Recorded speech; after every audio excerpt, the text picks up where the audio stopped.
말씀은 에베소서 5장 21절부터 우리 33절까지의 말씀입니다. 에베소서 5장 21절부터 우리 33절까지의 말씀입니다. 우리 교독하겠습니다. 그리스도를 경외함으로 피차 복종하라. 아내들이여 자기 남편에게 복종하기를 주께 하듯 하라. 이는 남편이 아내의 머리됨이 그리스도께서 교회의 머리됨과 같음이니 그가 바로 몸의 구주시니라. 그러므로 교회가 그리스도에게 하듯 아내들도 범사에 자기 남편에게 복종할지니라. 남편들아 아내 사랑하기를 그리스도께서 교회를 사랑하시고 그 교회를 위하여 자신을 주심같이 하라. 이는 곧 물로 씻어 말씀으로 깨끗하게 하사 거룩하게 하시고 자기 앞에 영광스러운 교회로 세우사 터나 주름 잡힌 것이나 이런 것들이 없이 거룩하고 흠이 없게 하려 하심이라.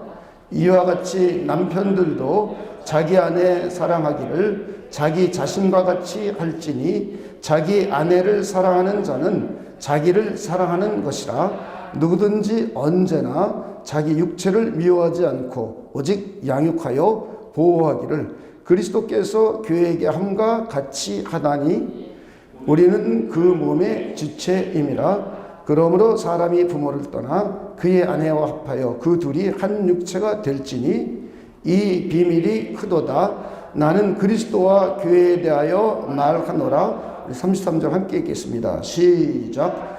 그러나 너희도 각각 자기의 아내 사랑하기를 자신같이 하고 아내도 자기 남편을 존경하라. 아멘. 네, 우리는 이제 가정의 달을 맞이해서 하나님이 기뻐하시는 우리 복된 가정에 대해서 살펴보고 있습니다. 하나님께서 기뻐하시는 복된 가정은 우리 첫째, 하나님과의 관계를 잘 맺는 가정입니다. 예를 들어서 믿음의 조상인 아브라함 같은 신실한 믿음의 가정입니다. 하나님께서는 이런 믿음의 가정을 매우 기뻐하십니다.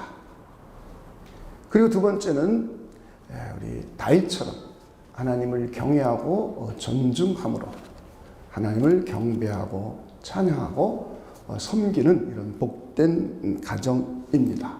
다윗은 그 어떠한 상황 가운데에도 하나님을 예배하고 경배하며 하나님께 기도하는 것을 우리 최우선으로 했습니다. 평상시에도 그렇고 전쟁터에 나가서도 그랬고 사울 왕에게 쫓겨 죽음 직전에 있을 때도 그랬습니다.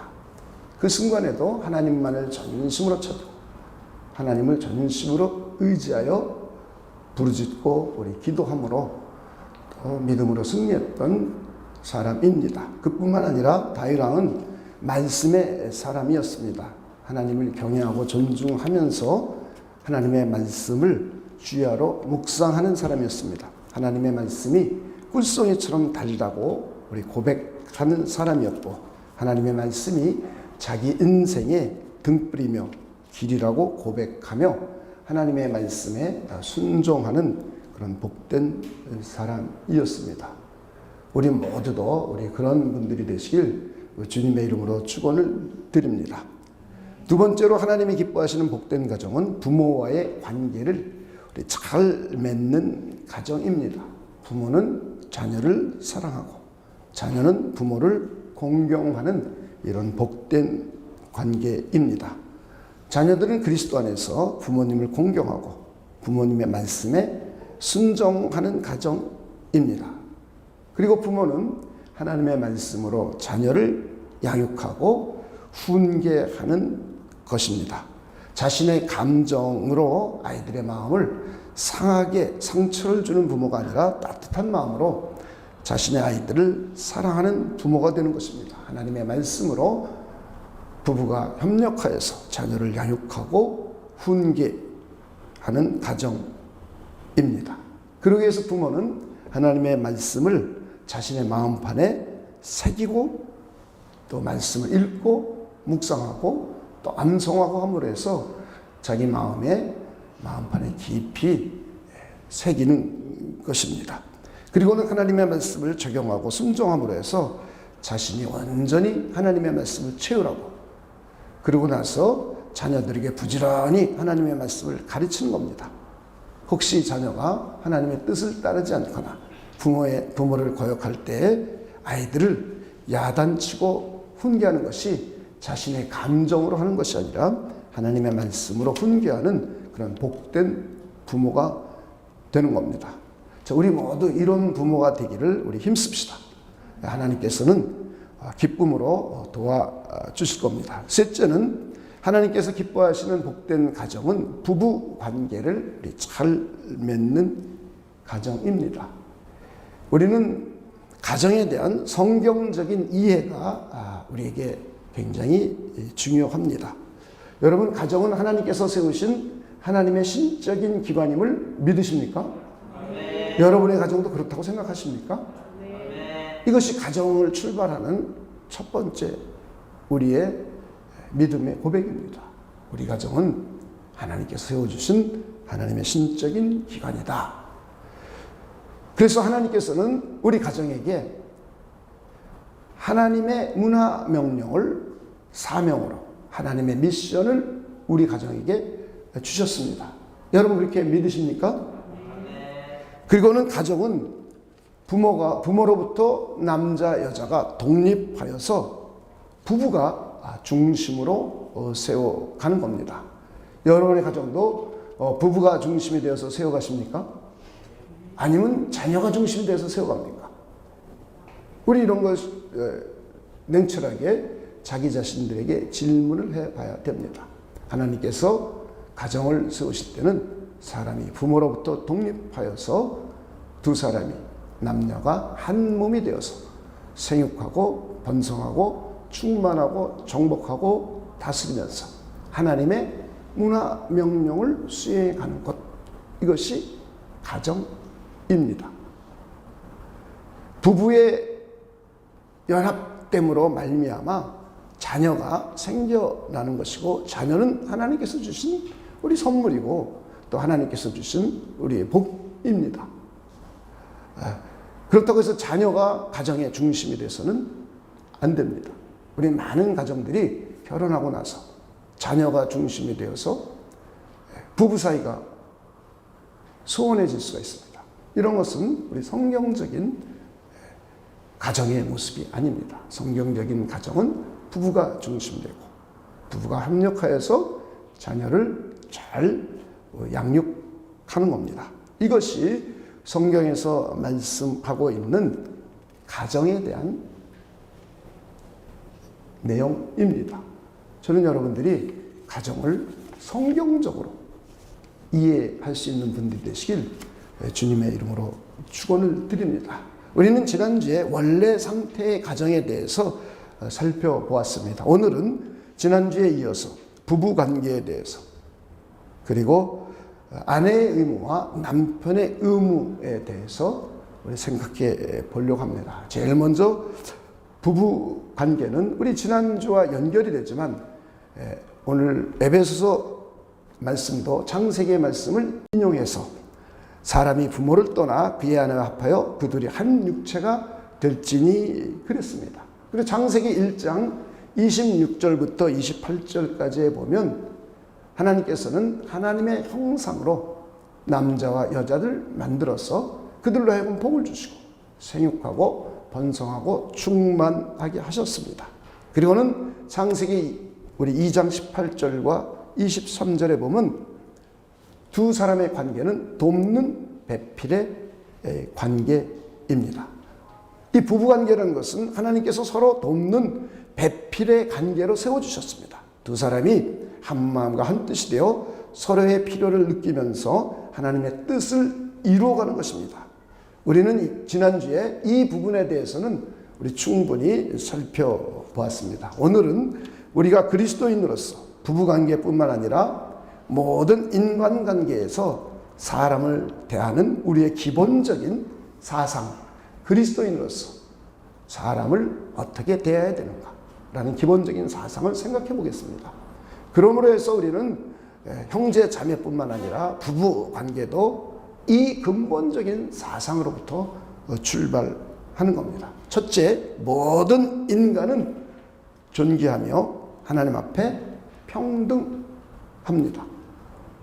이걸 우리 잊으면 안 됩니다. 왜냐하면 모든 인간은 하나님의 형상이기 때문입니다. 모든 인간이 하나님의 형상이기 때문에 존귀한 겁니다. 그리고 모든 인간은 하나님의 형상이기 때문에 하나님 앞에 평등한 겁니다. 우리 그리스도인들은 이것을 잊으면 안 됩니다. 남자, 여자, 어른, 어린이 할 것 없이 모두가 하나님의 형상이기 때문에 존귀하고 평등한 겁니다. 인종적으로 봐서도 흑인, 백인, 황인 모두가 하나님의 형상이기 때문에 인종에 관계없이 하나님 앞에는 평등하고 각 개개인이 매우 존귀한 존재들입니다.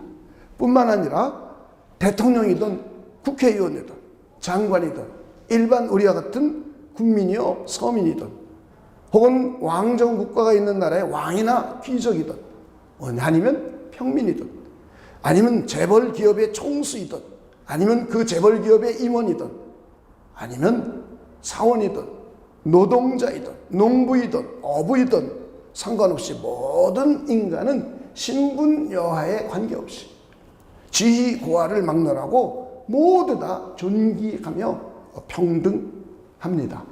우리는 이것을 절대로 잊으면 안 됩니다. 이것이 우리 그리스도인들이 사람을 대하는 하나님의 사람다운 방식입니다. 그리고 또 하나 염두에 둘 것이 있습니다. 우리가 매우 잘못 이해하고 있기도 하고 실제로 우리 삶 가운데 매우 어렵기도 한 일입니다. 그 첫째는 믿지 않는 사람을 대할 때, 또 타종교를 가지고 있는 사람을 대할 때 우리는 그들에게 무례하게 굴어서는 안 됩니다. 왜냐하면 그들도 하나님의 형상이기 때문에 존귀하게 대하고 차별 없이 평등하게 대해야 합니다. 더 나아가서 특별히 우리가 너무 어려운 부분이 있습니다. 전혀 우리와 다른 무속인들, 샤머니즘을 믿는 사람들, 더 나아가서 신천지와 같은 사람들, 이들을 대하는 것이 사실은 매우 우리 기독교인들이 어렵습니다. 우리 영적으로는 우리 분명한 구별이 됩니다. 그러나 우리가 그들을 대할 때도 역시 존귀하고 평등하게 대해야 합니다. 왜냐하면 그들도 하나님의 형상이기 때문입니다. 그러나 우리는 영적으로는 그들과의 관계에 있어서 그들이 우리에게 다가와서 우리로 하여금 잘못된 사상을 쫓게 하거나 잘못된 종교를 쫓게 할 때는 우리가 그 부분만큼은 단호하게 대처해야 됩니다. 그러나 근본적으로 그 사람을 대할 때는 그도 하나님의 형상이기에 존귀하게 대하고 평등하게 선입견을 갖지 않고 대하는 것이 우리 그리스도인들이 그들을 대하는 방식입니다. 더 나아가서 아주 흉악한 범죄자를 대할 때는 정말 우리 어렵습니다. 그래도 우리는 그들을 긍휼한 마음으로 대해야 합니다. 성경은 하나님께서 우리를 힘들게 하는 사람, 심지어 나의 원수를 위해서까지도 기도하라고 하십니다. 원수 갚는 일을 우리로 하여금 직접 하지 말고 그들을 위하여 기도하라고 합니다. 원수 갚는 일은 하나님께 속해 있으니 하나님께서 원수를 갚아주도록 하나님께 맡기고 너는 그를 위해서 기도하라고까지 하십니다. 선으로 악을 이기라고 합니다. 가능하면 모든 사람과 잘 지내라고 하십니다. 쉽지 않은 일입니다. 그러나 우리는 서로 노력하며 하나님의 도움을 구하면 하나님께서 할 수 있도록 힘을 주실 겁니다. 우리는 이런 근본적인 인간을 대하는 생각을 우리가 먼저 잘 가져야 됩니다. 모든 사람이 하나님의 형상으로 지음받았다는 것을 꼭 우리 염두에 두어야 합니다. 우리는 이미 하나님의 형상이 회복되었고 그리고 하나님의 형상의 완성을 위하여 우리는 점진적으로 이루어가는 사람들입니다. 그러나 그들은 아직 그리스도 예수를 영접하지 않아서 그들은 아직 하나님의 형상이 회복되지는 않았습니다. 그러나 그들의 형상도 우리들이 예수 믿기 전에 일그러진 하나님의 형상이었던 것처럼 그들도 일그러진 하나님의 형상입니다. 일그러진 형상도 형상은 형상입니다.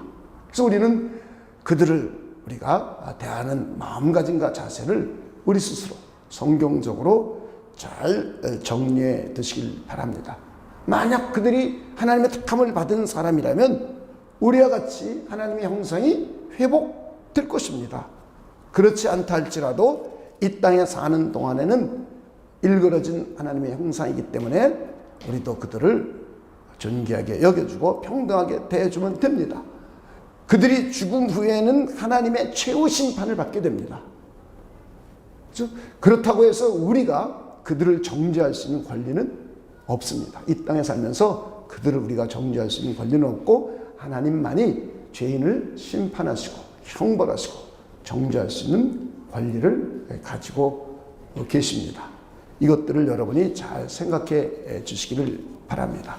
이건 기본적인 생각을 출발점으로 해서 부부관계에도 마찬가지고 가족관계에도 마찬가지고 교회에서 교우관계에도 마찬가지로 이것으로부터 출발해야 합니다. 모든 인간은 하나님의 형상이기에 존귀하고 하나님 앞에 평등합니다. 그래서 우리는 아내를 대할 때, 남편을 대할 때 서로 우리 존귀하게 여겨야 합니다. 그리고 동등하고 평등한 관계임을 우리 잊지 말아야 합니다. 이것만큼은 부부관계에서 꼭 우리 명심해 주시기를 바랍니다. 그래서 우리는 서로 먼저 존중하고 서로 먼저 사랑하는 관계가 되어야 합니다. 우리 모두 우리 기도하면서 노력합시다. 그럼 하나님께서는 기뻐하십니다. 그리고 하나님께서 분명히 도와주실 겁니다. 저부터 노력하겠습니다.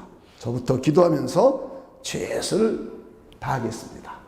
우리 다시 한번 정리해 본다면 부부관계는 서로에게 존귀하고 평등한 관계입니다. 이것을 우리는 꼭 명심해 주시기를 부탁을 드립니다. 두 번째, 부부관계는 가족 공동체의 유익을 위하여 서로 연합하여 하나가 되는 겁니다. 우리는 부부관계에서 서로 존귀하게 여기며 평등한 관계로부터 출발합니다. 그리고 모든 일에 가족 공동체의 유익을 위해서 서로 연합하는 것입니다. 가족 공동체가 하나님의 뜻을 이루어가기 위하여 서로 한 마음과 한 뜻이 되어 협력하는 겁니다. 서로 돕는 배필이 되어서 하나님께서 우리에게 수여해 주신 사명, 하나님의 미션을 우리 감당해 가는 겁니다. 자녀를 하나님의 말씀으로 양육하는 일에도 서로 협력하는 겁니다. 자녀가 믿음 생활을 잘하고 하나님의 영광을 위하여 살아갈 수 있도록 하기 위해서도 서로 부부가 협력하여서 아이들 돕는 겁니다. 자녀가 부모의 뜻을 잘 따르는 자녀로 양육하고 또 훈계하는 것도 서로 한 마음과 한 뜻이 되어서 양육하고 훈계하는 겁니다. 온 가족이 하나님의 백성답게 잘 살아갈 수 있도록 부부가 연합하여서 한 마음과 한 뜻이 우리 되는 겁니다. 구체적으로 하나님과의 관계를 잘 맺을 수 있도록 협력하고 또 부모와 자녀와의 관계를 잘 맺을 수 있도록 교육하고 훈계하는 일도 함께 해주고 가정의 경제 등 모든 것에 온 가족의 유익을 위하여서 부부가 한 마음과 한 뜻으로 하나가 되는 겁니다. 우리는 이 세 가지를 여러분이 잘 명심해 주시기를 바랍니다. 그리스도인이라면 가정뿐만 아니라 우리 개개인이 소속되어 있는 모든 공동체의 유익을 항상 염두해 둬야 합니다. 그리스도인이라면 자기의 이기적인 욕심이나 욕망을 위하여 공동체에 소속돼서 일하는 것이 아니라 자신이 소속된 공동체의 유익을 먼저 염두에 둬야 합니다. 자신의 공동체의 유익을 생각하며 공동체 구성원들과 한 마음과 한 뜻으로 협력해 가는 겁니다. 이것이 그리스도인들이 살아가는 방식입니다. 교회에서도 교회 공동체의 유익을 위해서 한 마음 한 뜻으로 연합하고 협력하는 겁니다. 가정에서도 가정의 유익을 위하여 한 마음과 한 뜻이 되어서 연합하는 것이고, 만약에 그리스도인이 저와 여러분 가운데 국가의 지도자가 된다면 자기 개인의 영달과 자기 개인의 이상을 실현하기 위한 것이 아니라 국가와 국민의 유익을 위해서 정책을 만들고 일해야 합니다. 그리스도인이라면 개인의 이기적인 유익보다는 항상 먼저 공동체의 유익을 염두에 두고 한 마음과 한 뜻으로 협력해야 합니다. 이것이 그리스도인들이 이 세상에서 살아가는 자세입니다. 오늘날 이런 것이 무너져 있기 때문에 손가락질을 받는 거예요. 우리 스스로도 남은 손가락질을 하지만 나는 그러고 살아요. 그렇죠? 우리 스스로도 그렇습니다. 우리 이번 기회를 통해서 이런 것들을 기도하며 우리 고쳐 나갑시다. 우리 하나님이 매우 기뻐하십니다. 우리는 육신, 육체, 사록스, 타락이라는 뜻이, 그게 무슨 뜻이냐면 타락한 이기적인 본성이란 뜻입니다. 그래서 하나님으로부터 죄를 짓고 떨어져 나와서 타락한 것은 자기 이기적인 본성, 자기 유익만을 위해서 살아가는 것입니다. 죄를 짓고, 죄를 지은 사람의 특징입니다. 그런데 우리는 예수 믿고 나서도 이렇게 육신을 쫓아 사는 경향이 있는 거예요. 육신이 몸을 쫓아 산다는 의미가 아닙니다. 육신이라는 것은 타락한 이기적인 본성 그 자체를 말하는 겁니다. 그래서 우리는 언어를 쓸 때 몸, 영혼 이렇게 잘 쓰고, 육체라는 말보다는 몸이라는 말을 쓰고, 그리고 육신 말할 때는 사르스, 타락한 이기적인 본성이라는 성경적인 개념을 명료하게 이해하셔야 됩니다. 그래서 혼돈돼서 사람들이 개념이 혼돈돼 있으니까 생각과 말과 행동이 혼돈돼서 사는 거예요. 저럼 여러분들이 이런 것을 잘 정리해 주시길 바랍니다. 다시 정리해 보겠습니다. 부부관계는 돕는 배필, 그리고 존귀, 평등, 공동체 4개의 우리 키워드로 정리할 수가 있습니다. 첫째는 남편과 아내는 서로에게 필요를 느끼는 돕는 배필의 관계입니다.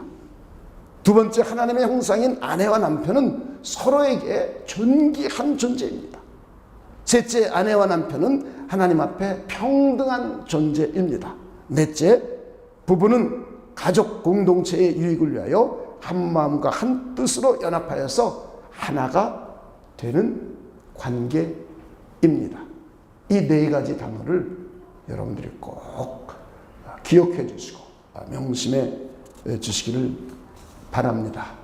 그러면서 오늘의 본문은 우리에게 부부 관계에 있어서 의무사항을 조금 더 우리에게 설명을 해 주고 있습니다. 부부관계의 의무사항을 이해하기 위해서는 예수 그리스도와 교회와의 관계를 우리 염두에 둬야 합니다. 본문은 부부관계를 교회의 머리이신 예수 그리스도와 그리스도의 영적인 몸인 교회 공동체를 비유로 설명하고 있습니다. 남편을 교회의 머리이신 예수 그리스도에게 비유하고 아내를 예수 그리스도의 몸인 교회에 비유하고 있습니다. 주님께서는 하나님의 백성인 교회 공동체를 구속하기 위하여 이 땅에 오셨습니다. 남자든 여자든 어린아이든 노인네든 어떠한 직업을 가진 사람이든 간에 교회 공동체 하나님의 백성을 구속하기 위하여 이 땅에 오셨습니다. 하나님의 뜻에 순종함으로 순종의 종이 되셨고 우리를 대신하여 율법을 지켜주시고 우리가 받아야 할 지옥 형벌을 십자가에서 대신 받아주셨습니다. 주님께서는 교회 공동체를 구원하기 위하여 모진 고난과 고초를 친히 당하셨습니다. 교회를 위하여 자신을 희생하시고 생명을 주셨습니다. 우리를 위하여 십자가에서 자신을 내어주시는 사랑을 보여주셨습니다. 그리고 교회는 우리 주 예수 그리스도를 주님으로 받들고 그분의 뜻을 순종하는 주님의 몸이 되었습니다. 이것이 예수 그리스도와 교회 공동체와의 관계입니다. 이런 관계 속에서 부부의 관계를, 부부의 의무사항을 이해하라고 합니다. 오늘 본문은 아내의 의무와 남편의 의무를 주님과 교회의 관계로서 잘 설명을 해주고 있습니다. 그래서 우리는 제일 먼저 염두에 둘 것은 부부의 관계는 한마디로 그리스도를 경외함으로 피차 복종하는 관계입니다. 한번 에베소서 5장 21절을 보겠습니다. 한번 읽어봅시다. 시작. 그리스도를 경외함으로 피차 복종하라. 가정은 부모로부터 독립한 남자와 여자가 중심이 되어서 시작이 됩니다. 둘 중에 한 사람이 없으면 가정이 성립되지 않습니다. 생육하고 번성하여 땅에 충만할 수가 없고 땅을 정복하고 다스릴 수가 없습니다. 하나님의 문화명령을 수혜할 수가 없는 것입니다. 하나님의 뜻을 이루기 위하여 두 사람이 꼭 필요하고 요긴합니다. 서로는 돕는 배필이며 하나님의 뜻을 이루기 위하여서 한 마음과 한 뜻으로 연합하여 한 몸이 되어야 하는 관계입니다. 그리고 두 사람의 관계는 우리 앞에서도 쭉 보았듯이 존귀하고 평등한 관계입니다. 두 사람이 모두 하나님의 형상이며 서로에게 필요를 하는 돕는 배필의 관계입니다. 하나님의 뜻을 이루기 위해서 몸이 하나 되는 것 같은 경험을 가지고 우리는 두 부부가 연합하여서 하나님의 뜻을 이루어야 합니다. 그러기 위해서 우리 한 문장으로 정리한다면 그리스도를 경외함으로 우리 서로 피차 복종하라고 합니다. 이것은 우리 아까 말했던 존귀와 평등, 또 가족 공동체의 유익을 위하여 돕는 배필로서 하는 것과 우리 우리 상통한 내용입니다. 그러면서 이제 우리에게는 좀 더 구체적인 의무를 우리에게 주십니다. 아내의 의무, 그리고 남편의 의무에서 가정생활에서 아내는 남편에게 어떻게 해야 될 것이며 남편은 아내에게 어떻게 해야 될 것인가 하는 의무사항을 우리에게 주십니다. 아내는 남편에게 복종해야 합니다. 그 이유는 그리스도께서 교회의 머리가 되신 것처럼 남편은 아내의 머리이기 때문입니다. 예수 그리스도께서 교회를 위하여 구속의 머리가 되셨습니다. 이것처럼 남편은 창조 질서에 의한 아내의 머리됨이라는 겁니다. 그래서 교회가 교회 구속의 머리됨이신 그리스도에게 복종하듯이 아내가 창조 질서의 머리됨인 남편에게 우리 복종하라는 겁니다. 이런 이 개념을 우리가 잘 이해합니다. 하나는 구속적인 개념으로서 그리스도께서 교회 공동체의 머리이시고, 또 하나는 창조의 질서 속에서 하나님께서 남자를 먼저 창조하시고 남자로부터 여자를 만들었기 때문에 남자는 여자의 창조적인 개념에 의해서 머리됨이라고 표현하고 있습니다. 이것이 우리가 아내가 남편에게 복종해야 될 성경적인 그리고 신학적인 개념입니다. 이것을 우리가 여러분들이 잘 이해해 주시기 바랍니다. 그래서 한번 오늘 본문 에베소서 5장 22절부터 24절까지를 우리 다시 한번 읽어보겠습니다. 22절 한번 함께 읽어봅시다. 22절만 먼저 시작. 아내들이여 자기 남편에게 복종하기를 주께 하듯 하라. 그래서 이는 하고 설명합니다. 남편이 아내의 머리됨이 그리스도께서 교회의 머리됨과 같음이니 그가 바로 몸의 구주시니라. 24절 함께 읽겠습니다. 시작. 그러므로 교회가 그리스도에게 가듯 아내들도 범사에 자기 남편에게 복종할지니라.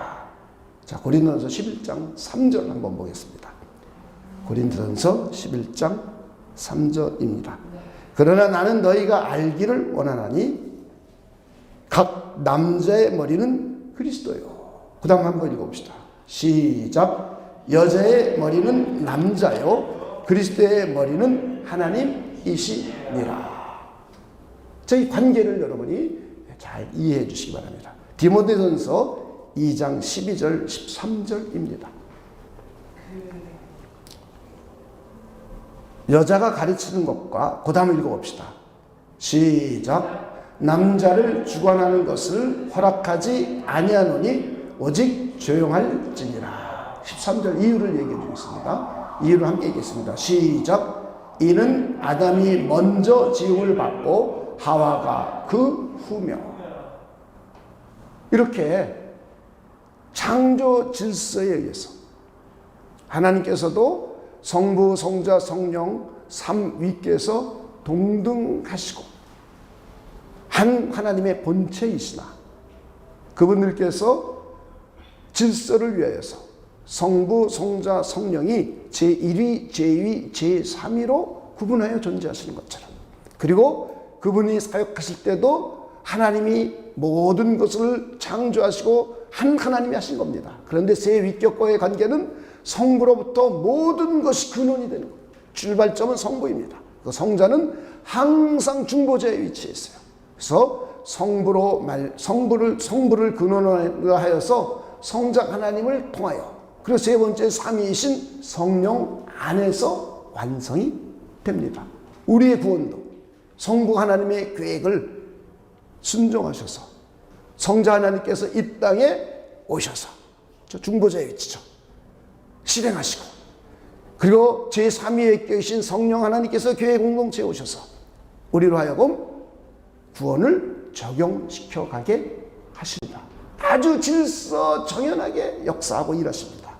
이것처럼 교회도 우리 주님께서 교회의 머리가 되셔서 우리의 구속의 주님이 되셨고 구속의 머리됨이셨던 것처럼 하나님께서 인간을 창조할 때도 남자를 먼저 창조하고 그 다음에 여자를 창조했기 때문에 창조의 질서에 의해서 남자가 여자의 머리됨이라는 겁니다. 그렇기 때문에 아내는 남편에게 복종하라입니다. 그런데 여기서 말하는 복종이라는 의미는 세상에서 말하는 복종의 개념과 다릅니다. 우리 이걸 잘 이해해야 돼요. 세상에서는 어떤 권세 앞에 굴종함으로 복종합니다. 우리 로마 시대를 생각해 보면 종이 주인에게 복종합니다. 이때의 복종은 부당한 요구에도 복종하고 그리고 합당한 요구에도 복종합니다. 어쨌든 신분 관계가 그 당시에는 굴종하고 주인에게 자기보다 권세가 높은 이에게 굴종함으로 복종합니다. 그런데 아내가 남편에게 복종하라는 개념은 남자가 더 힘이 있고 권세가 있으니 남편의 권세 앞에 복종하라는 이런 개념이 아닙니다. 남편과 아내는 서로에게 존귀하며 하나님 앞에 평등한 존재입니다. 아내가 남편에게 복종하라는 의미는 가정이 하나님이 기뻐하시는 복된 가정을 이루기 위하여서 아내가 즐겁게 그리고 자발적으로 순종하라는 의미입니다. 그래서 교회가 구속의 주님이신 우리 주 예수 그리스도에게 순종하듯이 아내는 남편에게 교회가 주님께 순종하듯이 순종하라는 겁니다. 그리고 하나님께서 남자를 먼저 창조하신 후에 여자를 창조했기 때문에 창조의 질서를 따라서 아내가 남편에게 순종함으로 가정의 질서를 세우고 유지하라는 겁니다. 여러분이 이것을 여러분이 먼저 잘 염두에 두시고 아내들이 남편들을 존중하고 존경하고 순종할 수 있는 분들이 되시길 바랍니다. 이제 남편의 의무입니다. 남편의 의무. 그렇다고 해서 남편들이 자기 멋대로 그러는 것이 아니죠. 우리는 두 부부가 연합하여 하나가 된다는 의미 속에서는 존귀와 평등, 서로 돕는 배필, 그다음에 가족 공동체 유익, 이게 항상 대전제가 먼저 항상 이게 있어야 돼요. 그래서 항상 그리스도 안에서라는 말 꼭 씁니다. 그리스도 안에서 자녀가 부모에게 순종하라. 꼭 이런 말을 꼭 씁니다. 구약 백성들은 그리스도가 없었으니까 그리스도라는 말을 쓸 필요가 없죠. 그렇죠? 그들은 다 하나님의 백성이기 때문에 다 하나님의 뜻을 따라 살아갑니다. 근데 우리는 가정이 하나님의 백성이 아닌 부모가 있을 수도 있어요. 그렇죠? 그래서 우리는 그리스도 안에서 항상 이런 내용들을 쓰고 있는 것을 우리 성경을 통해서 여러분들이 관찰해 볼 수 있습니다. 그래서 남편들이 자기의 뜻을 이루게 하여 자기 권세를 부리고 가부장적인 그런 굴종을 요구하고 복종을 요구하는 것이 아닙니다. 우리 이것을 여러분들이 잘 먼저 생각해 주시길 바랍니다. 그래서 에베소서 5장 우리 25절부터 우리 30절까지 읽어보겠습니다. 남편들아, 그 다음 읽어봅시다. 시작. 아내 사랑하기를 그리스도께서 교회를 사랑하시고 그 교회를 위하여 자신을 주심같이 하라. 이는 곧 물로 씻어 말씀으로 깨끗하게 하사 거룩하게 하시고 자기 앞에 영광스러운 교회로 세우사 티나 주름 잡힌 것이나 이런 것들이 없이 거룩하고 흠이 없게 하려 하심이라. 여기에 보면 남편이 이 뒤에 내용들을 보면 남편이 상당히 복음적이어야 되고 하나님에 대한 이해와 믿음이 있어야 됨을 우리가 볼 수가 있습니다. 그렇죠? 어찌됐든 자 28절입니다. 28절 함께 읽어봅시다. 시작. 이와 같이 남편들도 자기 아내 사랑하기를 자기 자신과 같이 할지니 자기 아내를 사랑하는 자는 자기를 사랑하는 것이라. 누구든지 언제나 자기 육체를 미워하지 않고 오직 양육하여 보호하기를 그리스도께서 교회에게 함과 같이 하나니 우리는 그 몸의 지체이니라. 그러니까 부부관계는 그리스도와 교회의 관계인 거예요. 이걸 그대로 그림원으로 우리에게 보여주면서 남편과 아내와의 관계를 그렇게 맺어가라는 거예요. 아내가 남편에게 복종하는 것도 그렇고 더 나아가서 남편이 아내를 사랑해야 될 의무사항도 거기에 있다는 겁니다. 우린 이걸 먼저 잘 유념하셔야 됩니다. 우리 주님께서는 교회 공동체를 매우 사랑하십니다. 우리를 구원하기 위하여 하나님의 아들이 이 땅으로 오실 만큼 우리를 사랑해 주셨습니다. 우리의 연약함을 자기 자신이 직접 체휼해 주셨습니다. 우리를 위하여 자기 자신을 내어주셨습니다. 우리를 사랑하시어 자신의 몸이 찢기고 피 흘려 고초를 당하셨습니다. 우리를 사랑하심으로 해서 하나님이신 그분이, 하나님의 아들이신 그분이 비천한 신문에까지 처하셨습니다. 우리가 받아야 할 지옥 형벌을 대신 받아주셨습니다. 우리에게 크신 은혜와 사랑을 베풀어 주셨습니다. 주님께서는 주님의 몸인 교회 공동체를 보호하고 지켜주시고 거룩한 길, 영광스러운 길로 함께 하시면서 이끌어 가십니다. 이것처럼 우리 주님께서 교회를 사랑하신 것처럼 남편은 아내를 그렇게 사랑해야 한다는 것입니다. 주님께서 교회를 구속하기 위하여 십자가에서 희생하신 것처럼 아내를 위하여 희생하고 헌신하는 것이 남편의 마땅한 의무라는 겁니다. 주님께서 자신의 몸인 교회를 위하여 자기 자신을 내어주신 것처럼 남편이 자기 자신을 사랑하듯이 자기 아내를 사랑하는 겁니다.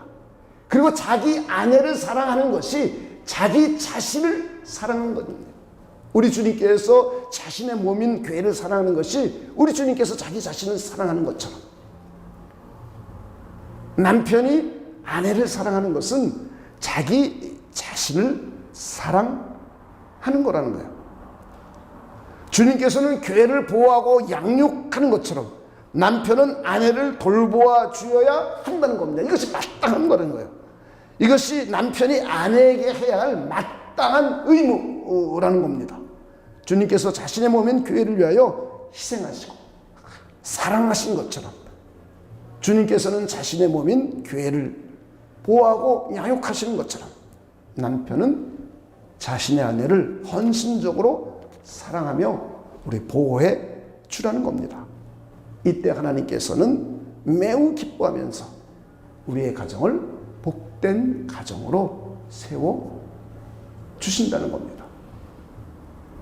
우리는 오늘 이 내용을 잘 이해하고 우리 스스로가 한번 이것을 지켜가고 실행해 갔으면 좋겠습니다. 여기 있는 대부분의 사람들은 같은 신앙을 가지고 있고 또 이젠 가정 공동체가 하나님의 뜻을 따르려고 우리 서로 함께 협력하고 노력하고 있어요. 우리 아이들도 이런 모습을 보고 자란다면 이 아이들은 미래 결혼 생활이 매우 행복할 거예요. 우리는 이런 개념 없이 결혼 생활을 했습니다.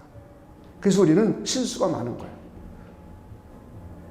지금부터라도 우리는 이걸 개선해서 성경에서 말씀하고 있는 남편의 의무, 아내의 의무, 부부의 관계, 또 성경에서 말씀하고 있는 가정에 대한 개념, 이것을 우리가 새롭게 성경을 쫓아서 다시 정리하고 부부가 서로 간에 의무사항을 잘 함으로 해서 하나님이 기쁘시게 하는 우리 복된 가정이 되기를 원합니다. 우리 마지막으로 말씀을 정리하겠습니다. 하나님이 기뻐하시는 우리 복된 가정을 세우기 위해서 우리 부부는 관계를 잘 맺어야 합니다. 첫째, 우리 부부는 서로 돕는 배필입니다. 여러분 믿으십니까? 두 번째, 우리 부부는 서로 먼저 상대방을 존귀하게 여겨야 됩니다. 여러분 그렇게 하시겠습니까? 우리 부부는 하나님 앞에 평등한 존재입니다. 네 번째, 우리 부부는 그리스도를 섬김으로 피차 복종하는 관계입니다. 피차 먼저 복종하는 겁니다. 그리고 우리 부부는 하나 되기를 힘써야 합니다. 여섯 번째, 남편인 나는 그리스도께서 교회를 사랑하신 것처럼 아내를 내 몸처럼 사랑하며 헌신하는 겁니다. 여러분 그러시겠습니까? 아내인 나는 교회가 주님께 순종하듯이 남편을 존중하고 순종하는 겁니다. 아내 여러분 그렇게 하시겠습니까? 그럴 때 하나님께서는 우리의 가정을 복되고 하나님이 기뻐하시는 가정으로 인도해 주십니다. 여러분의 가정이 부부관계를 잘 맺음으로 해서 하나님 기쁘시게 하는 복된 가정이 되시기를 주님의 이름으로 축원을 드립니다. 기도하겠습니다. 하나님, 오늘은 아내의 의무, 남편의 의무, 또 우리가 기본적으로 부부관계가 어떻게 되어야 될지를 우리 함께 생각해 보았습니다. 하나님의 성령께서 역사해 주셔서 우리 모두 이것을 잘 숙지하고 이것을 믿음으로 받아들여서 이것을 잘 실행해 가야 하나님께는 영광이 되고 이 땅에 우리 가정은 하나님을 기쁘시게 하면서 하나님의 복을 풍요롭게 누리는 복된 가정이 되도록 하나님께서 역사하여 주시옵소서. 우리 모두 이런 가정을 함께 세워갈 수 있도록 힘주시고 능력을 주시옵소서. 감사를 드리며 예수님의 이름으로 기도하옵나이다.